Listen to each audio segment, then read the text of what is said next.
Hi. Hello, everyone. My name is Karen Miner, and welcome to the table, or as I like to call it, the Table Quarantine Community. If you are here, you are officially a part of it. And I'm excited because this is my first time doing or participating in one of our online services. And I have to admit, I'm nervous. All of this technology stuff is new to me, and I'm used to looking at faces and seeing eyes and smiles and all of that. But I am really happy that I have a reason to wear something besides PJs and sweatshirts. And I'm really glad to be with you all. As people are joining us online, I want to take a moment to share a couple of announcements with you. So make sure as you're joining in, you're commenting down below. Let us know that you're here so we can say hello and welcome you. We just want everybody to feel like they're a part of this table family. So as far as announcements go, as you know, we're entering into Easter week. And so we have two opportunities to be together virtually as a community as we head into Easter. The first one is Good Friday. This coming Friday, we're going to be live streaming at 7 p.m. on Facebook and YouTube. And I'm really looking forward to doing the joint service that we're going to be having with our friends at Pleasant Valley United Methodist Church. That's the church that we rent the building from. We've become really good friends with them. We love their community, and I'm really looking forward to joining them in a reflective, more subdued service that will include scripture and song and prayer from the table community as well as Pleasant Valley. So please plan to join us for that Friday night, 7 p.m. And then, of course, we have Easter Sunday. That will be at our usual time, 5 p.m. So 1 week from today, 5 p.m. right here on Facebook Live and also on YouTube. I was just realizing that this is going to be our very first Table Easter. And although it's a lot different than how we originally envisioned it, it is an opportunity for us to join together and remember the hope that we have in Christ, and to celebrate that, to celebrate God's goodness. So I hope you'll join us for that as well. So before we get started into worship, which we're in for a treat because Joe and Josh Brock are leading us tonight, I thought just with everything going on in our world, and I don't know what your day's been like, if it's been a lot of activity, moving around, or more just sitting around, whatever it's been, I thought it would be good for us together to just quiet ourselves, quiet our thinking minds, quiet our thoughts, our worries, just that internal dialogue that can often take over without us realizing. So just want to invite you to close your eyes, quiet your mind, unclench your jaw, unfurrow your brow, relax your body. Take a deep breath in and out. Once again, in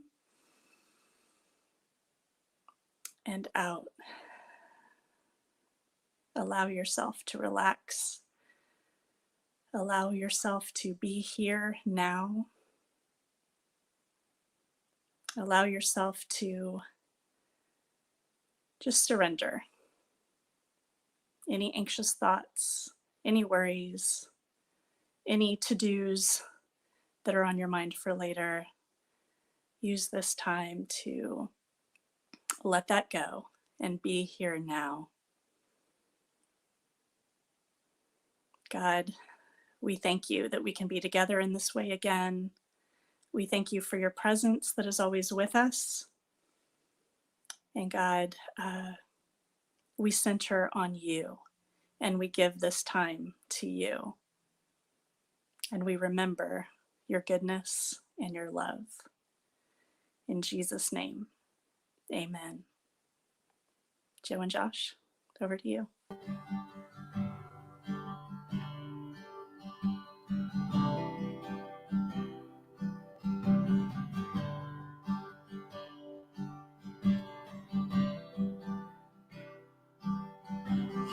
are so good to me. You heal my broken heart. You are my Father in heaven. You are so good to me. You heal my broken heart. You are my Father in heaven. You are beautiful, my sweet, sweet song. You are beautiful, my sweet, sweet song. You are beautiful, my sweet, sweet song. I will sing again.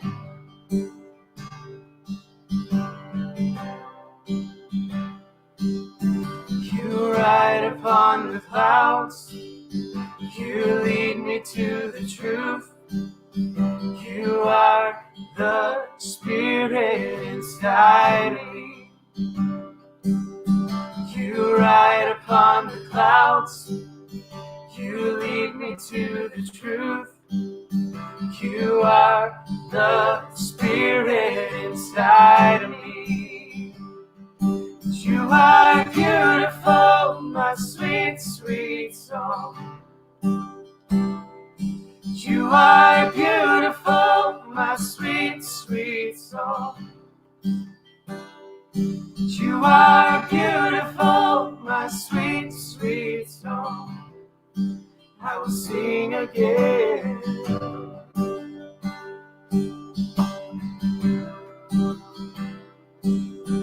You poured out all your blood. You died upon the cross. You are my Jesus who loves me.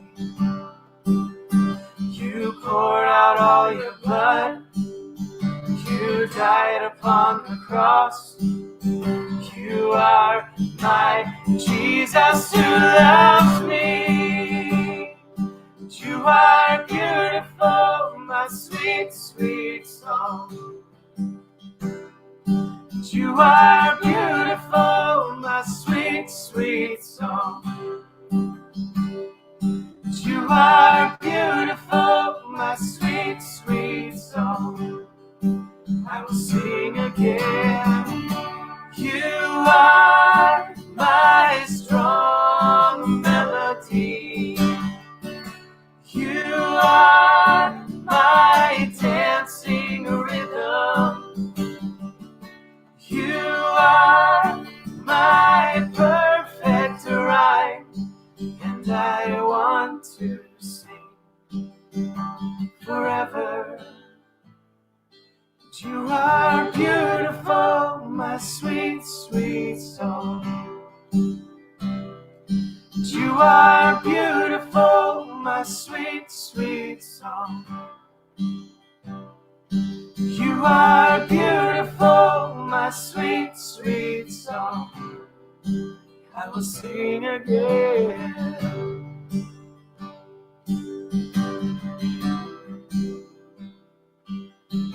You are so good to me. You heal my broken heart. You are my Father in heaven. You are the Spirit inside of me. You are my Jesus who loves me. I'm going to read from Romans 8, verse 37 and through 39. But in all these things, we overwhelmingly conquer through him who loves us. So now, I live with confidence that there is nothing in the universe with the power to separate us from God's love. Not trouble, not hard times, not hatred, not hunger, not homelessness, not bullying threats, not backstabbing, and not even a pandemic. Absolutely nothing can get between us and God's love.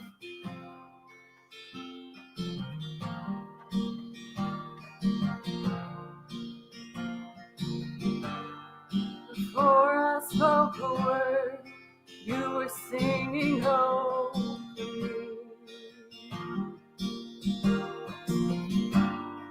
You have been so, so good to me.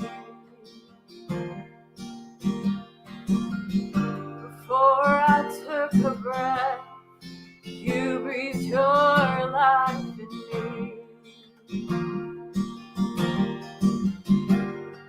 You have been so, so kind to me. To the overwhelming, never-ending, reckless love of God. Oh, it chases me down, fights till I'm found, leaves the 99. I couldn't earn it, I don't deserve it, till you give yourself away.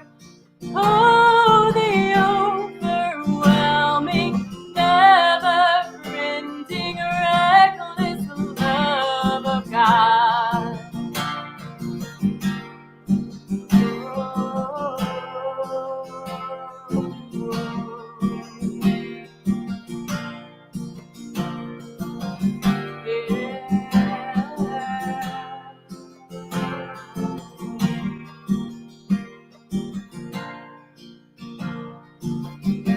When I was your foe, still your love fought for me. You have been so, so good to me.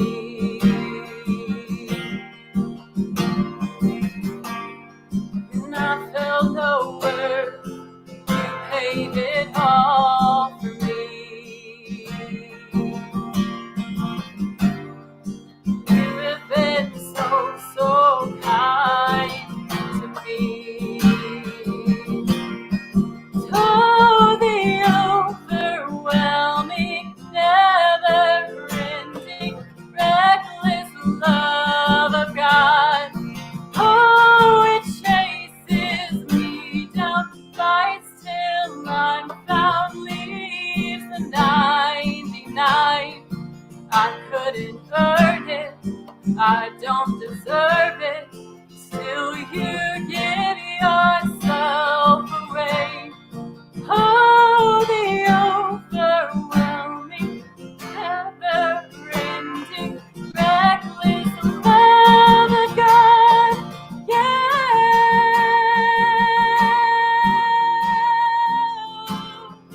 Oh,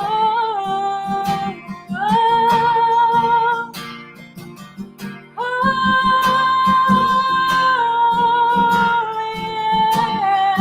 yeah, yeah. No shadow you won't light up, mountain you won't climb up, coming after me. No wall you won't kick down, lie you won't tear down, coming after me. No shadow you won't light up, mountain you won't climb up, coming after me.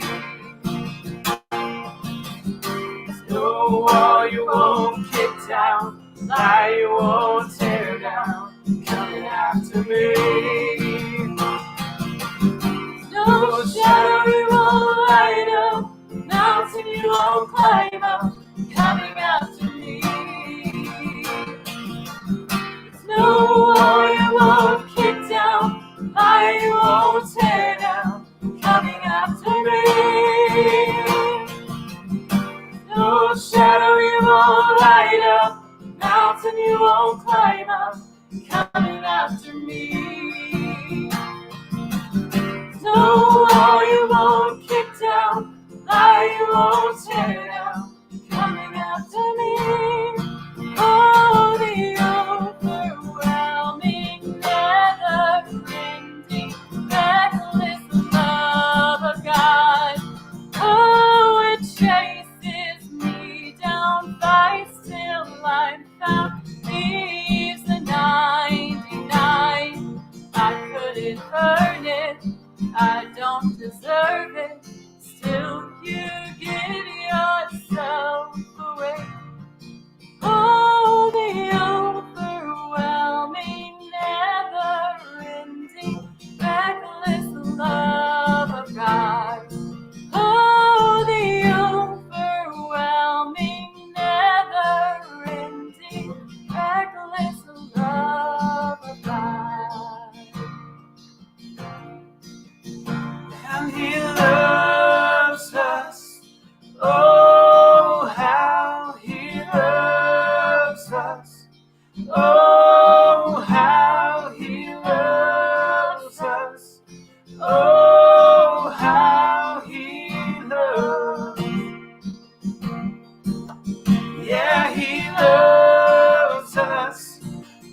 Oh, how he loves. Father, thank you for this time. And I pray that we can take this loving energy that you have bestowed upon us here on earth. We can take it out into the world despite the quarantine we find ourselves in. Thank you for this community of believers.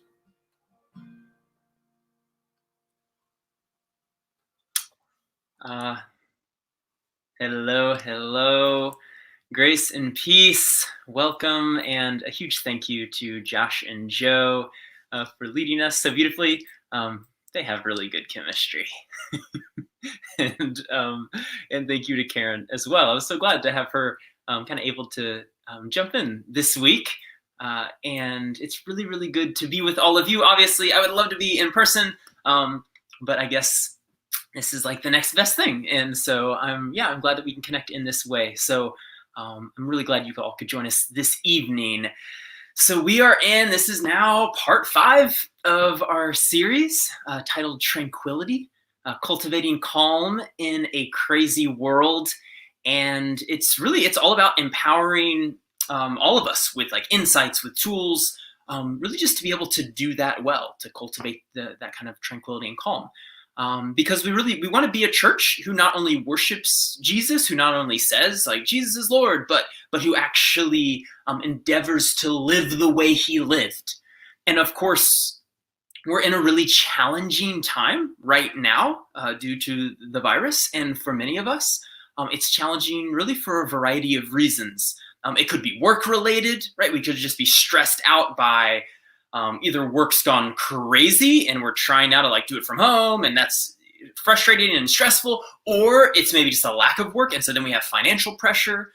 It could just be the lack of healthy family dynamics in your home. It could be just the sheer isolation if you have really maybe no family like in your home, right? So you're there alone day after day after day after day, and I can't imagine like that. Just right on and on and on. There's lots of reasons this is a really challenging time. Now, having said that, though, there is maybe I'm not going to say all of us. There's I'll just say a pretty large percentage who I am pretty fascinated by, and I've been thinking about these folks a lot, and I suspect there are more people in this camp even than we realize. But basically, I'm fascinated by the phenomena of those saying, you know what? Yes, this has been challenging and like stressful and difficult, like all that's true. And yes, I've had times of overwhelm and where I'm just like, kids, will you shut up? Whatever. I think at least one a day. I have at least one freak out a day. Like not necessarily externally to, a blow up, but at least if not internally or quietly in my room, just, oh my gosh. Right. So having said that, like acknowledging that, but still, there are those, probably more than we'd realize, that would also agree, though, that this sort of forced quarantine in ways has actually been good. Like good for you, good maybe for your family dynamics, or just your whether it's friendships or family. Like it's been a time of some soul searching, and there's been some actually really good things that have come out of it. And to some degree, really, I'd include myself in this group. And some of that is because I've touched on this in the last few weeks, but some of that's because of my pace, right? So for the last 10 years, it's just been a lot. At first, it was because I was finishing my undergrad degree, and then I transitioned to working on my master's degree, and then I was planting, my first church, and then I was planting my second church, this one, the table, and so on and so forth. That all that has taken 10 years. And so, and in the midst of that, I was taking my Sabbath day of rest. That was the message 2 weeks ago. And we as a family, like we were okay. Maybe not perfect, but we were pretty decent at having like family time and maybe family night. And Maggie, my wife, and I, we would go out on coffee dates, consistently. And I coach my kiddos' soccer team. So, that did add like a certain busyness to our life, but we still we had time together, right? It wasn't like since the quarantine, my kids haven't said like, hey mom, who's that guy? He was living at our house the past few weeks. Oh, that's your father, right? We weren't there, but we were probably like many of you, very, very busy all the time. Life was very, very stressful. And it's almost like this virus has just hit a massive pause button.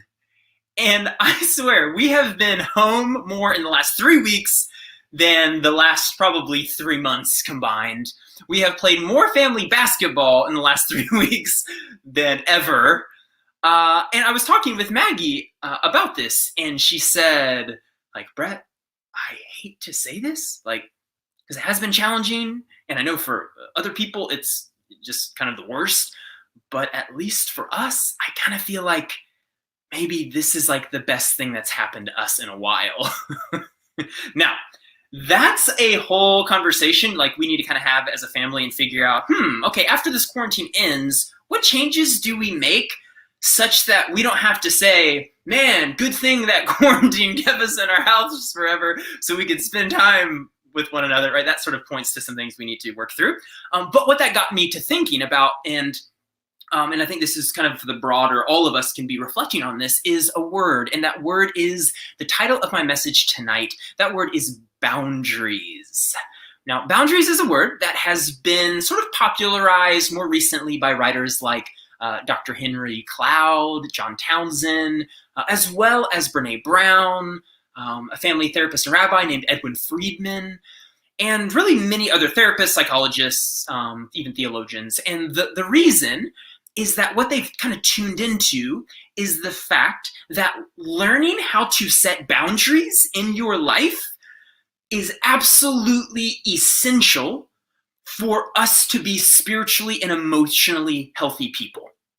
All right, so what do I mean by boundaries? Well, I'm going to give you a few different definitions. I'll give you two. This first one, I've kind of drawn this from Dr. Cloud's work. It's not a direct quote, but this is kind of the idea. That boundaries are about ownership. What problems, decisions, emotions, actions, even relationships am I responsible for and not responsible for? Another way of saying this is kind of what's within the domain of my control, right? Because I can only be responsible for something that, at least to some degree, I have some measure of control over. All right, so that's the first definition. Here's the second one. This is from Dr. Brene Brown. It's short and succinct. Boundaries name clearly what's okay and what's not okay. Now you can hear in Brown's emphasis here, you can hear that here, it's H-E-A-R. You can hear here, you get it. You can hear here her emphasis on relationships, right? I'm naming clearly, here's how you can treat me, here's how you can talk to me, here's how you can relate, and then not, right? Here's the boundary marker. This is what's okay, this is what's not okay. And one reason I suspect that some of us, maybe more than we might think, are finding this quarantine in sort of a strange roundabout way somewhat helpful is because it has forced some boundaries like into our lives, right? We can't be there for everyone. We can't do everything. And it's actually brought us some sanity. Now, the reason I believe this is particularly relevant in our context is because the Christian notion of love, the Christian emphasis on empathy, and even like service, serve one another, love one another, is often misunderstood to mean that we should live boundaryless lives. Right? It's misinterpreted to mean that anytime someone asks for our help, the answer is yes and never no. And not even the more gentle, not right now or not at this time. Right? We misunderstand Christian love to be something that's always non-confrontational, something that always pleases people, that always makes others happy. But what we don't realize is that love is not just about another's flourishing, which is to say, not simply their short-term happiness, but about their long-term growth and maturity, right? So, in other words, it is about their flourishing, but not just in the short run, but in the long run as well. I remember very early in our marriage, I was upset with Maggie about something, and I don't remember. We've been married quite a while. It's 15 years ago, and so we were something. I was upset about something, and I started to yell. As we say in Texas, I started to holler. That's like the Texas sweet way to say it. I started to yell, and I was kind of like yelling at Maggie, and she looked at me and she says, "No." And talk about shutting me up. Like, I was just like, and she said, "You will not speak to me that way." Now my pride was wounded, but what was she doing? She was drawing a very clear boundary, right? She's saying, here's what's okay. Here's what's not okay. Here's how you can treat me. Here's how you cannot treat me. Now, did she do that because, she's a meanie, or because she just didn't really love me? No, of course not. Right? She drew that boundary because she actually did love me. Now, this brings me to a really fascinating insight from the research of Brene Brown, where she's done a lot of research into compassionate people. And she said that as she did this research, it really shocked her to find out that the most compassionate and empathetic people she met during her research, these were people who were just the most loving, the people with the greatest capacity to sit with others in their pain and feel what they feel and just love them well through the process, that those people, she said, were also the most boundaried. Here's exactly how she put it. She said, the most compassionate people I have interviewed were the most boundaried. And I've been reflecting on this. Like, why is that? I think this is why. Because love without boundaries is a recipe for resentment.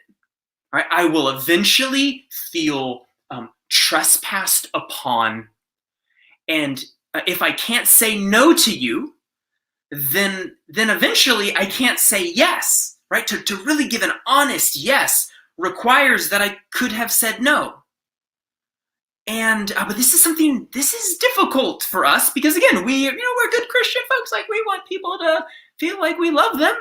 And so this brings me to Jesus. If you think about it, Jesus was an incredibly loving person, but he was also quite good at boundaries. So here's a sermon I've never heard preached, but I'm about to give it to you. This little mini sermon is called "The Times Jesus Said No." So here's a passage. I'm going to give you a few examples. Luke chapter 4, beginning in verse 40. The text says this: At sunset, the people brought to Jesus all who had various kinds of sickness, and laying his hands on each one, he healed them. Moreover, demons came out of many people, shouting, "You are the Son of God!" But he rebuked them and would not allow them to speak, because they knew he was the Messiah. At daybreak, Jesus went out to a solitary place. The people were looking for him, and when they came to where he was, they tried to keep him from leaving them.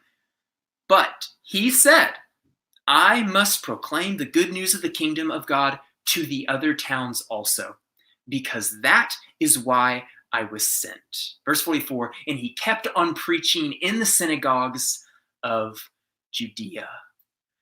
And what this is naming is that Jesus left, right? There were still people there who needed to be healed. There were still people there who were like desperate for his time, his attention, his healing touch. And yet Jesus said, no. Why? Because yes, it's true that Jesus was God in the flesh, but he was also fully human. And he only had so much energy, so much capacity, so much time. And you'll notice he named that he had a broader mission to accomplish. And so, it may look like, oh my gosh, you're supposed to be Jesus. Like, you're the nice guy. How could you say no? And yet he did. Here's another story. And this is one from Mark chapter 5. This is what Stephen Alviso preached on just a few weeks ago at the table. And it's the story of the demon-possessed man. You'll recall it's quite a dramatic story of this man who he lives in a graveyard. He cuts himself with stones. He's incredibly violent, really kind of dangerous. The townspeople have tried to chain him up, but in a wild-eyed rage, he rips the chains off. And so, I mean, he's sort of the epitome of the outcast. But Jesus sees the man at a distance. The man sees him, and then the text says the man comes running right at Jesus, that he throws himself at Jesus' feet. And then Jesus commands the demons to come out of him. They do. The man is utterly and completely transformed. For the first time in many years, the text says that he's fully in his right mind. And then Jesus begins to get into a boat to leave. We pick up the story, Mark chapter 5, verse 18. It says, as Jesus was getting into the boat, the man who had been demon-possessed begged to go with him. So notice, the man he's emotional, right? That word begged. You don't do that kind of coldly or intellectually. This is I'm envisioning a man maybe down on his knees, perhaps with tears in his eyes. He's begging Jesus, please let me go with you. And so what does people pleaser Jesus say? Well, verse 19 puts it very clearly. It just says, Jesus did not let him, but said, go home. To your own people, right? He has a purpose here. To your own people, tell them how much the Lord has done for you and how he has had mercy on you. Again, Jesus, he was loving, he was compassionate, but he knew how to set boundaries. He knew how to say no. Here's one last example. This is short and sweet. Jesus is teaching a number of people. It's like a crowd of people when suddenly one of them requests that Jesus help mediate a dispute between them and their sibling about an inheritance. This is Luke chapter 12. We start in verse 13. Someone in the crowd said to him, teacher, tell my brother to divide the inheritance with me.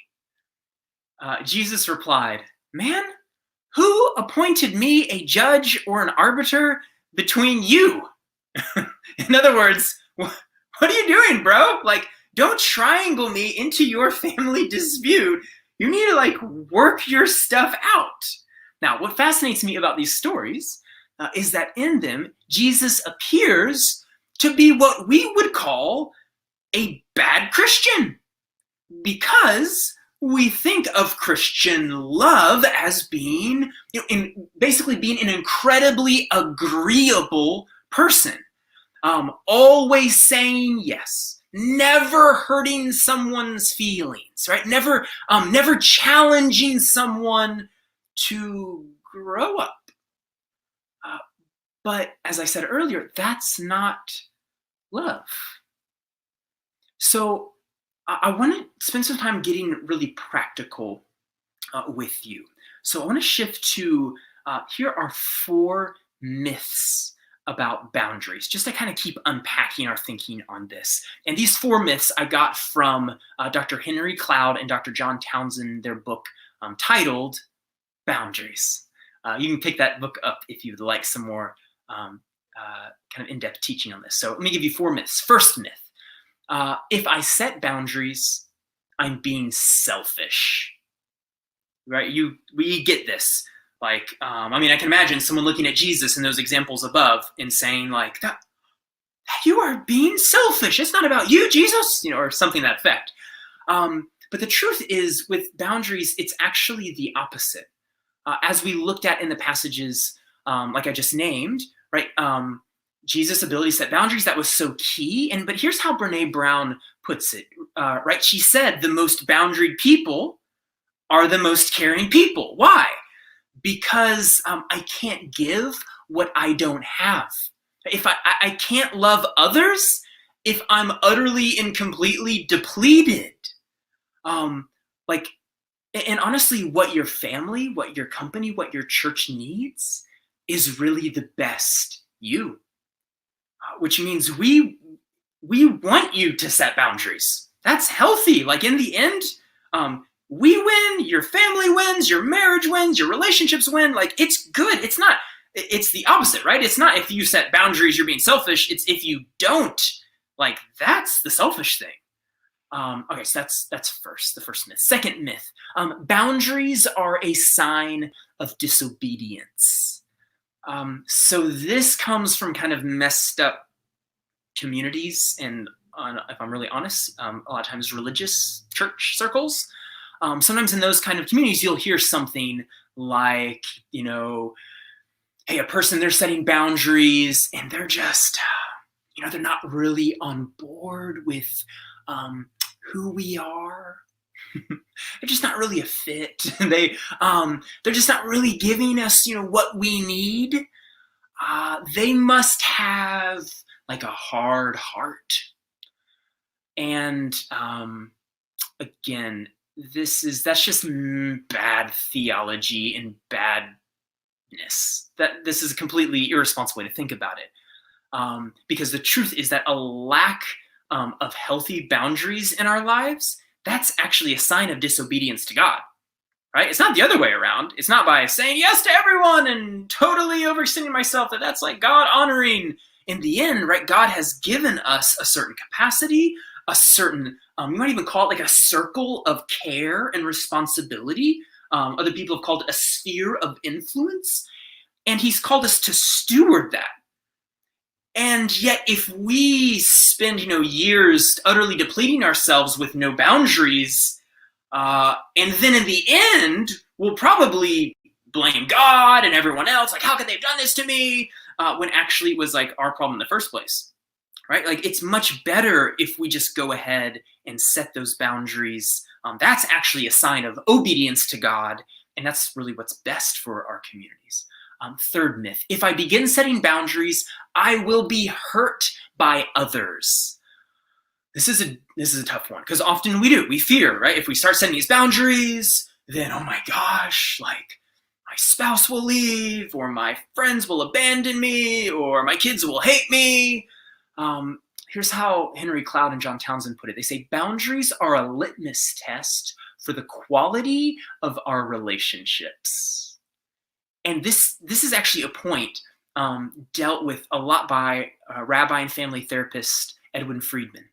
He calls it sabotage. He says often when we change, we upset the homeostasis, the status quo of a relationship, and sometimes people don't like that. Now, the most mature people will actually be fine with it. They might even celebrate your growth. That's when you found a good friend, you have a good spouse, good church community, is someone who says, you know what, it's good that you're setting that boundary.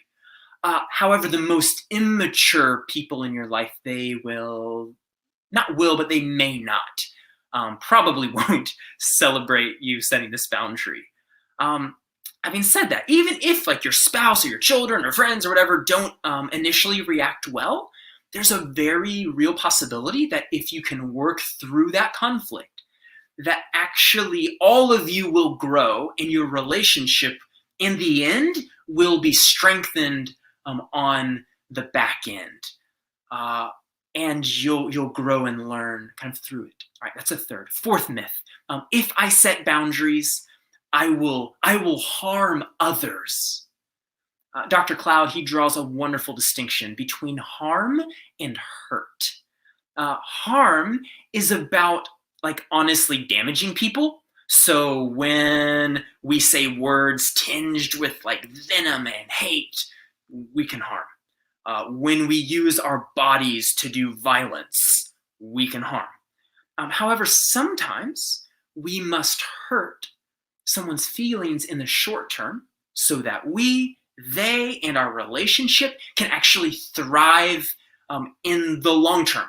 This is why setting boundaries may seem on the surface like it's harmful, but actually it can be hurtful, but it doesn't harm. On the other hand, avoiding conflict, right, refusing to set boundaries, and refusing to challenge others, that may seem really nice, But actually, in the end, that just might be the most harmful thing you can do to yourself and those you love. As you can see with boundaries, their boundaries are all about the long game. I agree. If you just want short-term comfort, don't set boundaries. Live with no boundaries. It's in this moment, in this conversation, in this day, this week, like it will almost always be easier to just not set boundaries. But if you're playing the long game, which all of us should be, right, in our relationship with Christ, with others, with ourselves, that it's so vitally important that we learn to set boundaries. Now, all of this might sound like input for maybe like after the season we're in, once this virus is over and we all return to a more normal, whatever that new normal will look like, kind of daily existence. But I really don't think that's the case. Like this is just for some time down the road. We really do need boundaries today. We need to choose like healthy ways of relating and loving and being honest today. For example, relationally, you might need to have an honest conversation with someone that you're relating to in like your home or family or something, where you say, hey, you can't treat me like that. Or that, no, we're not going to speak to each other like that. Or if you've maybe been caring for people for weeks on end, like in your house, your setting, whether it's kids or a friend in need or an aging parent, you might need to say, you know what? I need a day or an afternoon or an hour. And in that time, I'm sorry, I cannot care for you. I overheard a funny podcast this week from Jen Hatmaker. So Mindy, my sister-in-law, was in the kitchen and she was like playing this audio clip and I was like turned up, and it was Jen Hatmaker, who apparently had just kind of reached, if y'all know Jen, she's kind of a Christian like author, writer, that's the same thing, author, writer, podcaster, public speaker. She's wonderful. But she does these podcasts. And so she had been, though she has like teenagers and full house and all that, and she's been caring for people unendingly, like many of us. And so she finally had just reached the end of it. And so she like made this podcast. She said, I'm sitting in my bathroom, like in my bathtub, and I have a glass of wine and the door is locked. And she's like there shooting this podcast. And basically the podcast was, oh my gosh, y'all, I am so done. D-O-N-E, done. And what's she doing, right? She's setting a boundary. Sounded like maybe she waited a little too long, but nonetheless, she's setting that boundary. And I think that's a really good thing. So I'll close as a final quote from Brené Brown. She's talking about, since learning about boundaries, she said, I'm not as sweet as I used to be, but I am more loving. And friends of the table, that's exactly who I long for us to be. Like, I don't want us to be the sweetest church around, but I do want us to strive, to long to be the most loving, the most compassionate, the most honest church that folks have ever interacted with. Because I think that kind of church community, that's one that's learning to be like the Lord Jesus. So will you go ahead and pray with me? God, I know this is one of those topics that preaches really easy, and we can kind of nod our heads and say like, yes, I so need to do that. But it becomes incredibly challenging in the moment. And so I lift up every person listening or watching to this message, and I pray that you would give them courage to set those boundaries that they need in their life to thrive, to be healthy and vibrant and to flourish. And that you would give them the wisdom to know how to go about it. That they wouldn't rant and rave and freak out and yell at people, but that they would calmly do the thing you're calling them to do. Establish the boundaries that they need. And Lord, may you through this process grow all of us up into the fullness of the image of your Son, Jesus Christ, because that's our purpose and heart. And as we do that, may we impact others in beautiful, beautiful ways. So it's in the name of Jesus Christ I pray. Amen.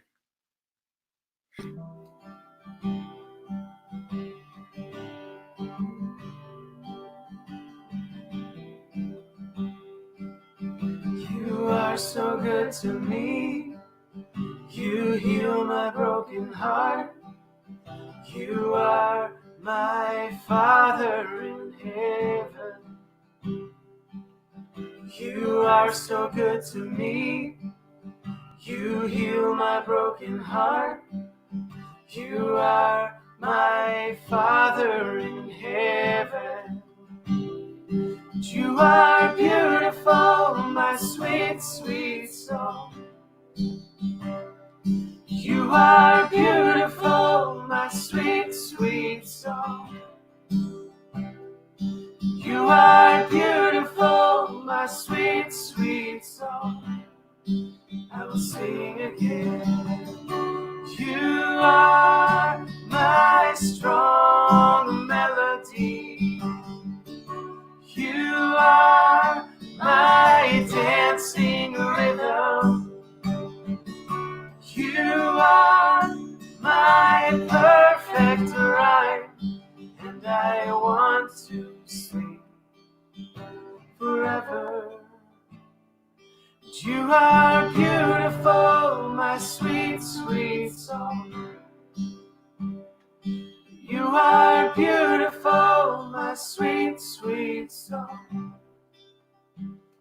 You are beautiful, my sweet, sweet song. I will sing again.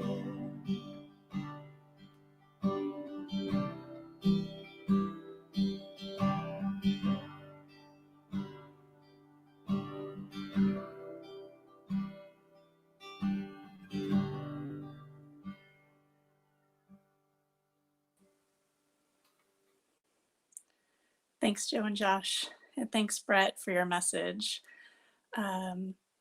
Please stick around with us. We're going to keep the live stream going a little longer. It's what's called our post-service online mixer, just to help each other to connect and discuss.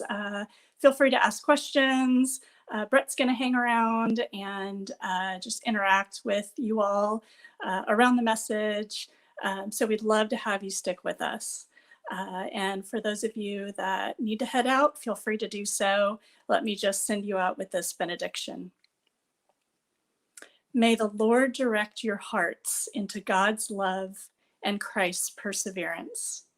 May you hold with both hands the grief and uncertainty of Good Friday with the hope and expectation of Easter Sunday. And may we enter the week ahead remembering that we are resurrection people. Be blessed and know that you are loved and that you are enough just as you are. Have a good week. Love you guys.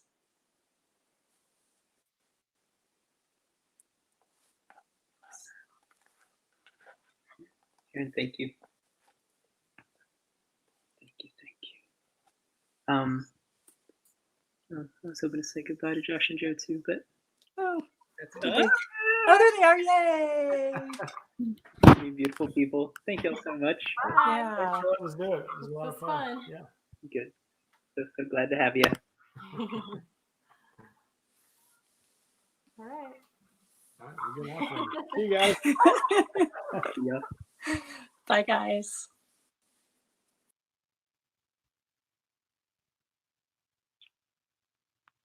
Hey, y'all. Oh, CJ. Thanks, dude. Thank you. Oh, Caitlin, have a safe time working night shift. That's rough. Night shift at a hospital right now. I can't imagine. Thanks, Don. And it's so amazing to see like all of you wonderful people. Nye, you're so welcome. Let's see. Maggie talking about, oh yeah, it has been a long time since we sung that opening song. It's beautiful. I love Enter the Worship Circle. So good. And Gail had said, I think we often forget or just don't know that Jesus said no. Thank you for that reminder. It's so true. We don't think of him kind of in in that way. And it's not, and again, like, he's not being a meanie. He loves the people, but he was human, he was human. So yeah. Thank you, Roy.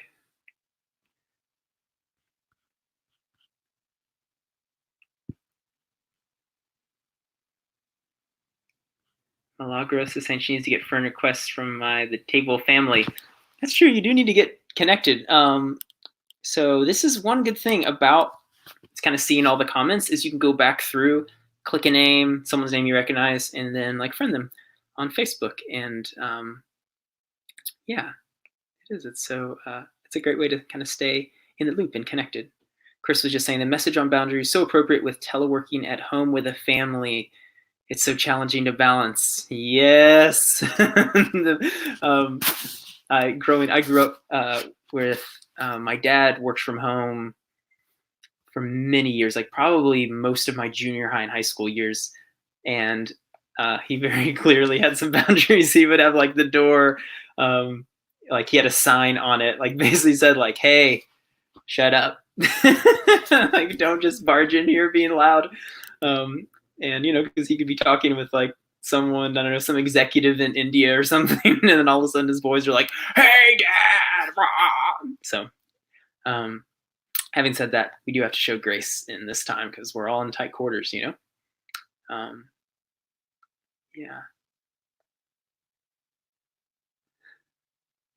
Milagros, did Jesus say no to cheesecake? I need to learn this skill. Yeah, I know. Sugar is so delicious. It is. CJ said, I've shared my little statement with a few people this last week, and the question I get every time is, how do I protect my peace? My go-to answer is to protect peace with prayer. That's beautiful. That's beautiful. Yeah, it's a giving, kind of a constant, what would be the word, kind of surrender to God. That's so much of the spiritual life with God, with Christ, is this constant surrender. And like, it's not just about us striving hard, like I'm going to grit my teeth and protect the peace I have, but it's this, Lord, I surrender to you. And I know in you, I have all peace. I have all joy. I have everything I need. Kind of that coming home kind of thing. So that's beautiful. Roy said, I don't think he did. Cheesecake is holy. Is it? Is it holy? I don't know. Vic, it's so good to have you with us. Thank you for joining us tonight. That's amazing. Yes, and the Brock parents. Awesome. Glad to have y'all. Well, all right. If anyone has any other final questions or anything, or final goodbyes or hellos or anything, I think go ahead and wrap it up. So cool. Well, thank you so much for joining us tonight, and I'm really looking forward to next week with our Good Friday service and Easter. That will be amazing to be with you all. And so be sure to kind of tune in. Let's see, 7 o'clock Friday night, 5 p.m. Sunday for Easter. So I will see y'all then. So love you lots. Love you, Chris and Karen, Marissa, CJ, Roy, all the people, Vic, my sweet Maggie, Milagros. Yeah, love you all. So, all right, I'll chat with you later. And a huge thank you to Jacob too for doing behind the scenes tech stuff. Thanks, Jacob. See you, man.